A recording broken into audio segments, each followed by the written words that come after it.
God.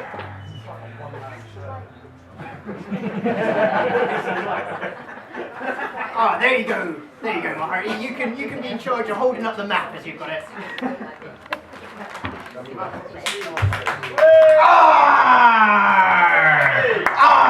Welcome aboard. Welcome aboard, ladies and gentlemen. At one time they all set sail from these parts. Kings, merchants, buccaneers, traders, soldiers, on adventures to far-off lands. But now, sadly, hardly anybody sets sail from here.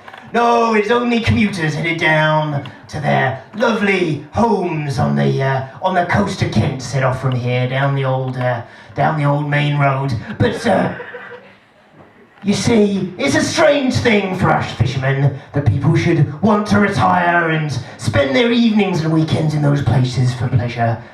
Because if you've ever been to sea, you'll know it ain't no place of pleasure. The sea is a dangerous and treacherous place, ruled by all manner of undersea gods, nymphs and monsters. And to guide you on that journey, I have prepared this lovely map down here, which shipmate Olwyn is holding up for you. Hey! Round of applause for shipmate Olwyn. There we go. And on the map, if you look closely, you can see Arthenotherium, the two-horned sea rhino, Stephacanthus, the dorsal-finned demon of the deep, Basilosaurus, the serpent king of the waves, Symbopondylus, the evil dolphin, Plesiosaur, the carnivorous sea giraffe, Orthocone, the tentacled ice cream beast, Leedsichthus, the scourge of all the scampi. You see, unlike these other monsters, you see, who eat human flesh, Leedsichthus, he doesn't feast on human flesh, but he is a gluttonous beast. You see, he will eat for hours on hours on scampi and lobster, but he poses a danger for shipping, for what comes in must go out again, and the enormous expulsions from his behind are a very, very hazardous thing out in the sea. Believe me, believe me. And then we have AAARGH, Queen of the Undersea. She has an ermine of electric eels, pantaloons of poisonous pufferfish, and most mysterious of all, earrings of sea anemones. Mysterious because fish don't have ears. Never quite understood that. Some people worked it out there. There's some bright ones down the front. So, but perhaps most terrifying of all these monsters, if you look down the bottom, you will see Hesperornis, the gigantic angry duck.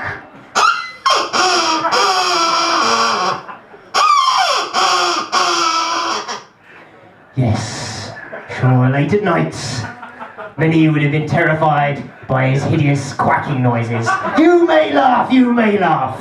Now, have any of you been chased by an angry duck? Just a normal sized one, not a giant one like the size of India. What about a normal sized duck? Yeah? Was it terrifying? It was scary. How about a goose? Anybody ever been chased by a goose? Yes? Are they scarier than a duck? Yes. How about a swan? Anybody been chased by a swan? Many a time. Was it terrifying? Was it more terrifying than a goose? Imagine a waterfowl even larger than that. No, you don't want to. Indeed, ladies and gentlemen, the sea is a terrifying, terrifying place. And I, Captain Frogmorris, will be your captain on our journey this evening through these strange and unusual places. But I have plotted a course for us. A course that will set sail from the shores of New Cross in the good ship Montague Arms. And along the way, we will encounter some strange and unusual beasts, and there will be some on-board entertainment. for your delectation to enjoy. So coming up this evening, we have Miss Nicole Mullet down there with the Magic Lantern Show, which you can enjoy. And during the interval and while other stuff's going on and get a bit bored, just go over and stick your head under a blanket for a little while, and you can imagine there's stuff going on and watch something else. We figured it all out. And then we also have the fantastic performance artist, yes, performance artist Duncan Ward will be performing on the floor right down here for you. And this is a live art piece, so we're going to need some shush for that. So I hope you're ready for that. We are going to have some comedy from Amy Wright. And we're going to have a ventriloquist act with a fantastic Mr. Tom Baker. And then we are going to have comedy with Ali Bryce. Hooray. And then during the interval you can go and watch Nicole a bit more if you wish to, and then you can come back for the second half when we will have Darren Maskell. Hooray! Who'll be dancing with a bucket on his head, I think. Oh, something else. It's a surprise. A bit like an iceberg type surprise if you're in a big ship. And then we're going to have Michael Brunstrom. Hooray! Who will be doing something completely extraordinary, which we don't know about yet. And then, at the end of the evening, we have our headline act. He is the UK's #1 solely fish-based comedian. Back here, by popular demand, we will be welcoming to the stage our star guest, Mr. Billy Cockle. Hey! And then if we've got time, we might do the shipping forecast at the end. So, if we've got time, we'll do it for you. We will do it for you. So, ladies and gentlemen, are you ready for some art? Yes. So, before we set sail, we're going to have a performance on the ground down here, on the land, for all you land lovers. Before we set sail, a performance for you land lovers. So, I pray hush amongst the audience as we welcome Duncan Ward to the floor.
Sea. Hey. It's time to head out to sea. Who we got next on the bill? So, right. One of the things about heading out to sea is who's been on a boat? Lots of people have been on a boat. One of the first rules of boating back in the day was no girls. No girls aboard ship. It was considered sailors were a superstitious lot, you see. They were a superstitious lot, and they believed that having a woman aboard ship was bad luck. So all along here on the docks, just down from here in Bermondsey, there were plenty of men, but no girls down there, which suited some sailors just fine, but others caused a few problems, you see. So the Navy allowed one exception to the no girls rule, and that was women made of wood. They were perfectly allowed on ship. Many of you have seen these on the front of a ship, just a wooden woman up there. So what they would do is on the prows of the boat, is they would strap a wooden woman up there, and they would then be able to comfort the sailors on their long journeys. However, obviously, on the long journeys, some of them became a bit too accustomed to these wooden women, you see, a bit too accustomed to the wooden women. And when they came back on shore, they were looking for some comforts, some wooden style comforts. So they would go to the bordello, you see. You see, comes in the name. It's a bordello where you could go get some MDF board, ply board, whatever kind of board took your fancy, and spend the evening with it. So it's a story, I'm trying to remember the next bits. So, what they would do, you see, is then fortunately for us, there were some unpleasant fires aboard ship. Of course, the wooden women catch light quite easily. So, fortunately for us, the Navy abandoned this rule, and we can now welcome a lady aboard the ship. Hey! So, ladies and gentlemen, now, who's superstitious? None of you. I think we're okay, Amy. I think we're okay. So, to prove you're not superstitious and we're not going to drown her, what I'd like you to do is give her a warm welcome. Would you be able to do that? Yeah, okay. Perfect.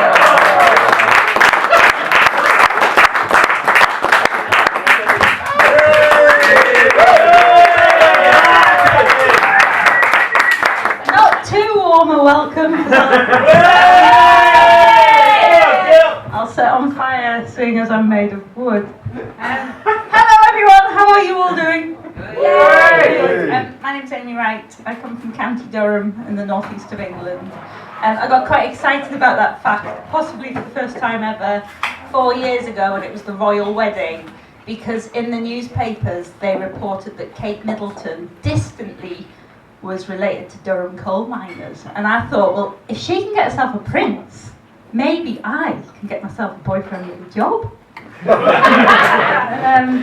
I'm still holding out for that. I decided a few years ago, because I've been doing comedy for a few years now, that I wanted to be the J.K. Rowling of comedy. I wanted to be known as the J.K. Rowling of comedy. Because I've written, in succession, 6 different shows, and the last film was going to be turned into a 2-part film that would spawn a new generation of child actors. And then I was going to move to Edinburgh and marry a doctor. That hasn't happened, but I have bought a 1-bedroom flat in Leith that has no central heating. So that's obviously going to, spur the old creativity. I like coffee a lot as well, so I'm going to go to some coffee shops, but I haven't quite managed the baby. I don't know how you get them. I've decided anyway I don't want a baby. I want a dragon. By cesarean, possibly surrogacy. So I was thinking about what to call my dragon. I know that. Do you watch Game of Thrones? Yeah. You do. No, you're good. You get it. You get where I'm coming from. Yeah, you don't want a baby anymore, do you? Sod that. You got to pay for stuff. You just dragon, fly off, woo, come back, kill someone. Brilliant. I was thinking about names today on the bus, and you don't often hear anyone called Jethro anymore, do you? It's a good name, Jethro, but you can't really shorten it without sounding like you've got a lisp. Jeff, come here, Jeff. And it's even worse if you go out on a boating lake. That was maybe. Sorry, I've had some cider. On a boating lake, because then you've got to say, "Come on, Jeff, row." But anyway, that's I like Jethro, but I'm never going to have a dragon. So I normally do songs and poems. I wrote one a few years ago when I was in Edinburgh that I decided to write because my mum was coming up and all the rest of my material was quite depressing. So I wrote this poem. It's called Optimism. Would you like me to do it? Yes. Good. Yes. This is called Optimism. Here it goes. Hey man with ginger hair. I know that's confusing because we're in Scotland and you're everywhere. I like you, what I can see of you so far. To be fair, I'm mainly making that decision on the colour of your hair. Do you have a girlfriend? Would you like one? What's your favourite conspiracy theory? This isn't part of the poem, it's an aside. Think about it, it's a really good question. If someone says, "Ooh, JFK was shot by the FBI," that's rubbish. Gone. But if someone also says, "Oh, the new princess, she's a lizard as well," that's too much. Shall we go and get some frozen yogurt? You're paying. That was the end of the poem. So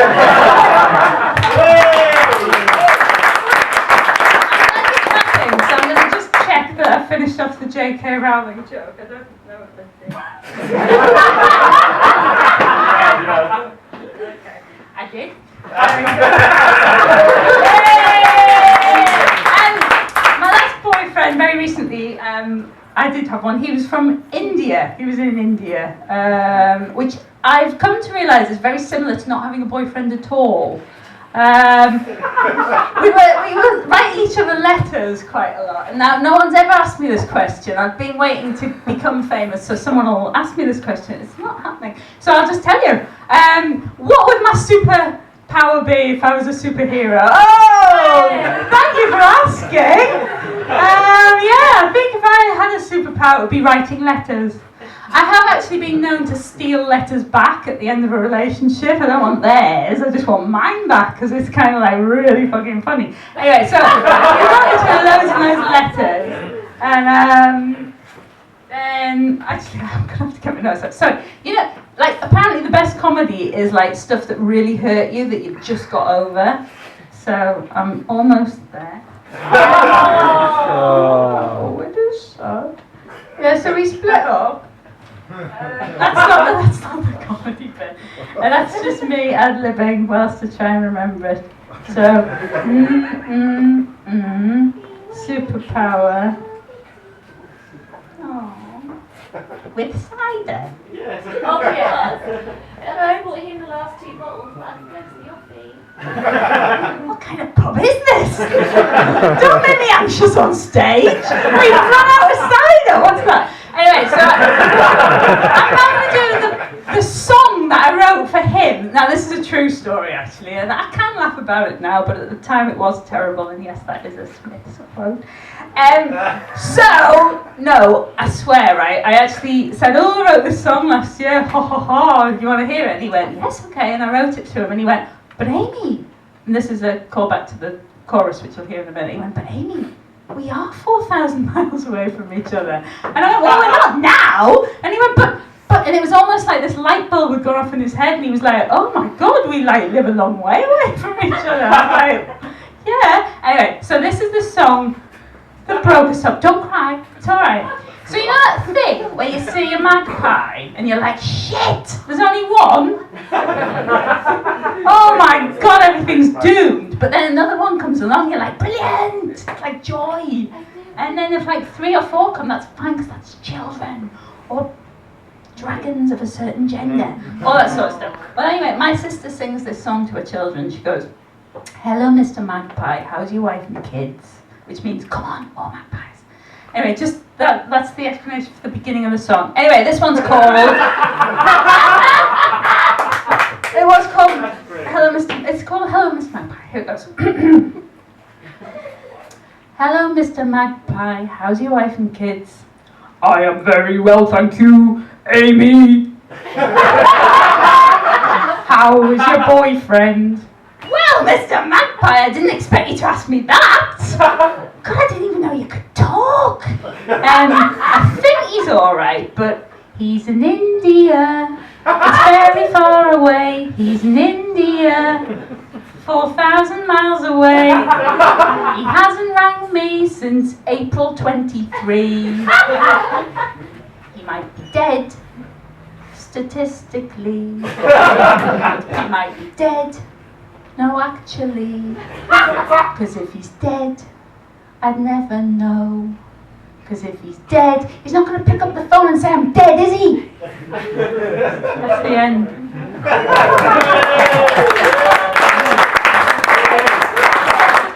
I just say, I am actually... I can go on forever. Get your notes out. No, pardon? Get your nads out. Wrong out. And can I just, and I am going to go, but can I just say that I lost a precious pearl off my necklace before. It's underneath that table somewhere. It's a precious, it's the black pearl. It's not black, it's yellow. So if anyone finds it, can I have it back, please? But anyway, thank you!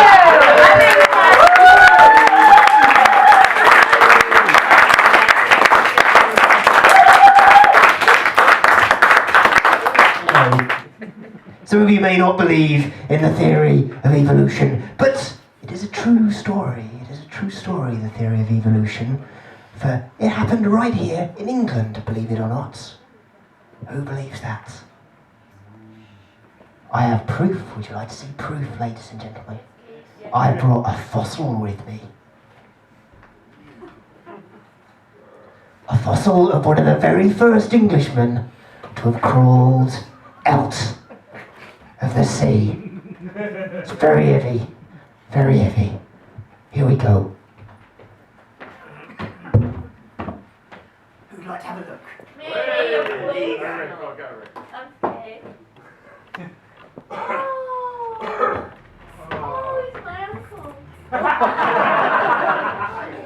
Hold him up. Proof! Proof! Proof of the theory of evolution. I have found many hundreds of these fossils, all through the gardens of the local area. And they're about the same size as a fish. They've even got the pointy head a bit like a fish as well. Proof, if anyone needed.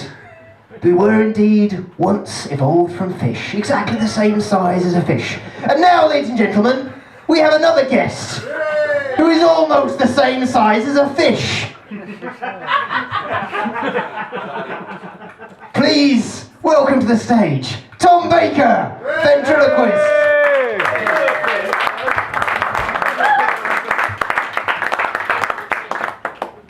Weird footprints on it. Right, hello! Hello! Hello! Oh god, that's far too low. I'm just going to put you down for a minute, Hugo, is that right? Yeah, it's alright. Okay, oh, thank you. A little bit. Oh, that's fine, yes. Hello, good evening. My name is Tom Baker. I am some sort of cabaret performer. And I've recently been working with ventriloquism. What's that? There's when you talk and you don't move your lips. Oh. Really? Yes. It's apparently it's quite a difficult skill. I haven't been doing it for very long. So I'm positive. If you see the lips moving, it's because we're just speaking in sync. Yeah. So if I say something and his lips move, then it is normal. I don't really know what I'm doing here, to be honest. I don't do this very often. Isn't this some sort of nautical thing? As Hugo says, it is some sort of nautical thing. Desperately thinking about what I can do that would be... can we do anything nautical? Nautical? Yes. Like related to the sea. Yeah, I know what it means. Well, why did you repeat it then? I don't know. You're cutting the strings. I'm what?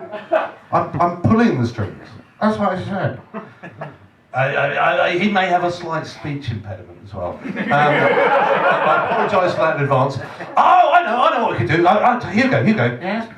Can we do that old sailor song? Oh, yeah. I can do most of it. Most of it? You can do most of it. Okay. Well, you start off and I'll jump in when it gets difficult. Okay.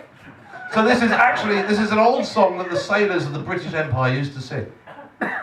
Goes like this. Arseholes! Arseholes! Sorry about that. Our soldiers of the sea! Oh, sea, right. Fuck you!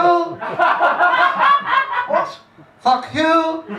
For curiosity! Oh, I see what he's doing there. I know this one bit, isn't it? They're pissed! They're pistols on their knees! They fight for the old country! Fight for the old country! Thank you! That was alright. Yeah, it could have been better. Could have been better. Yes, I know it could have been better. Try not to say the words that are difficult to say. I know. I'm trying not to say the difficult words. There you go. Get away with it. Right. I know. What about? We did practice a little bit on the way here. There's a Victorian, not a ventriloquist thing, it's kind of a vaudeville thing. Vaudeville. Yes, vaudeville, that's what I said. Vaudeville, not ventriloquist. Not ventriloquist. No, vaudeville. Vaudeville, yes. So these are easy words to say, aren't they? That's right. So this is actually one of the big hits of the vaudeville kind of musical era. That's all right. Yes, that is right. That's right, Hugo. It's called The Green Eye of the Little Yellow God. And it's kind of a dramatic monologue. So I'd like to picture ourselves in the age of empire, the British Empire, of course. Oh yeah. Yeah, the British Empire. When we were educating and enlightening the world. Oh yeah. Yeah, we were. And it goes like this. You can start actually. Oh, thank you. Right.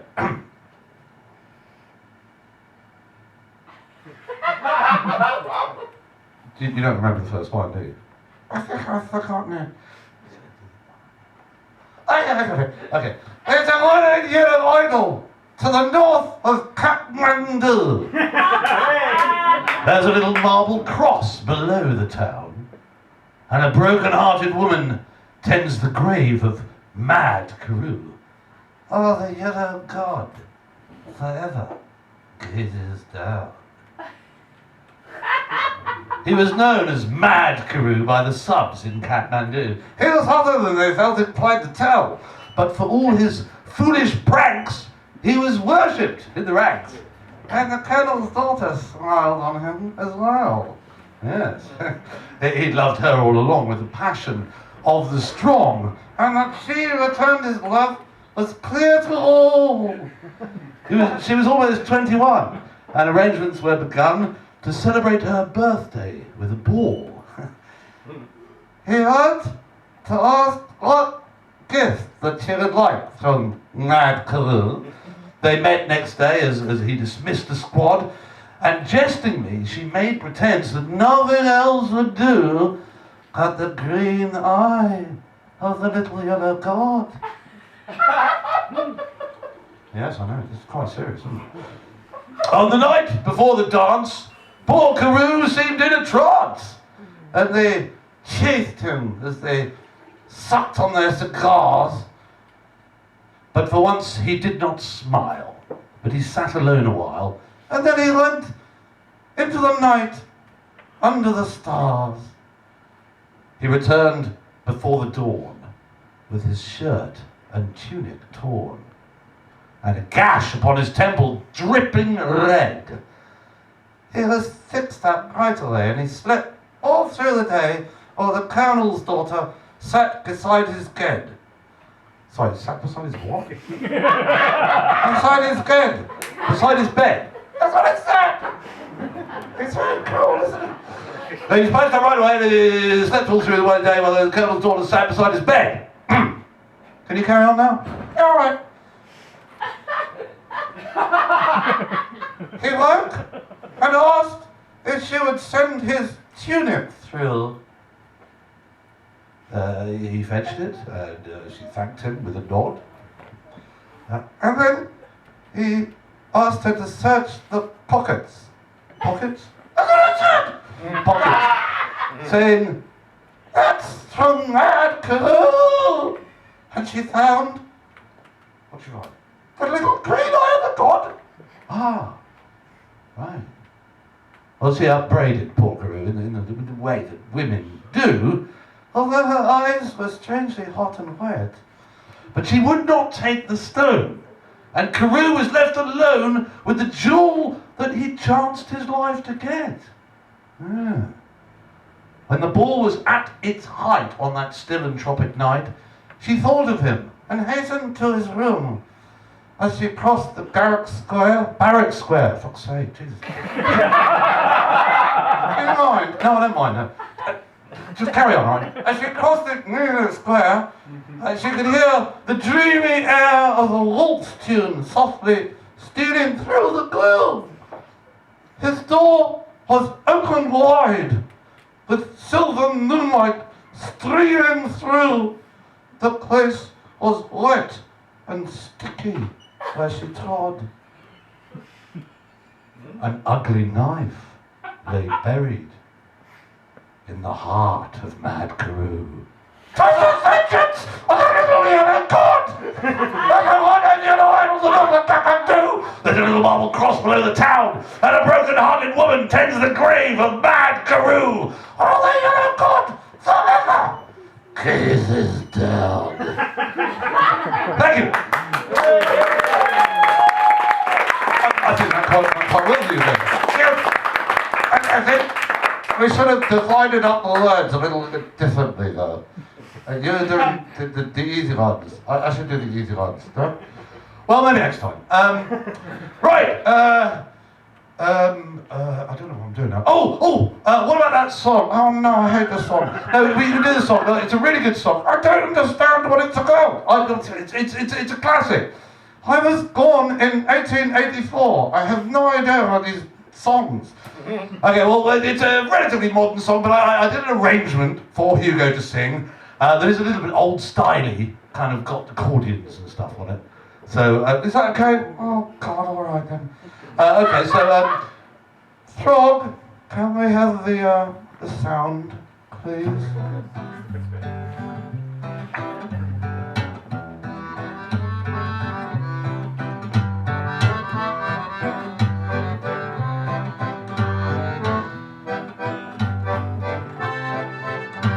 Sometimes I feel I want to get away.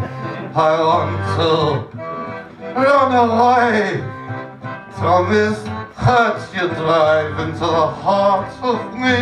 This love we share seems to go know where, and I lost my white, 'cause I toss and turn, I can't sleep at night. Once I ran to you, now I run from you. This tainted love you've given, I give you all a guy can give you. Take my tears, that's not Dilly. Oh, tainted love. Oh, tainted love. Now I know I've got to run away. I've got to get away. You don't really need any more from me to make things right. You need someone to hold it tight. And you think that love is to pray. It's a cray? Oh, I'm sorry. I don't cray that way. Once I land. Oh, no, it's got wrong now. Alright, once I ran to you. Ooh, now I run from you. Ooh, this tainted love you've given, I give you all a guy can give you. Take my tears and that's not doing. Oh, tainted love. Tainted love. Do you know, I've noticed, Hugo, there's something wrong with your eye there. I kind of got out of place. I'm sure that if I just like, have a go there, we can just move it back. You just tell me if you don't mind me sticking your finger in your eye there. That's going to be fine. If I'm not saying anything. Oh, no, there we go. No, that's fine. Ow! Don't touch me! Please, I can't stand your teeth! I love you, though you hurt me so. Well, that's good to know. And I'm gonna take my things and go. Once I ran to you, now I run from you. He runs, this tainted love you've given. I give you all a guy could give you. Take my tears and that's not really all. Tainted love!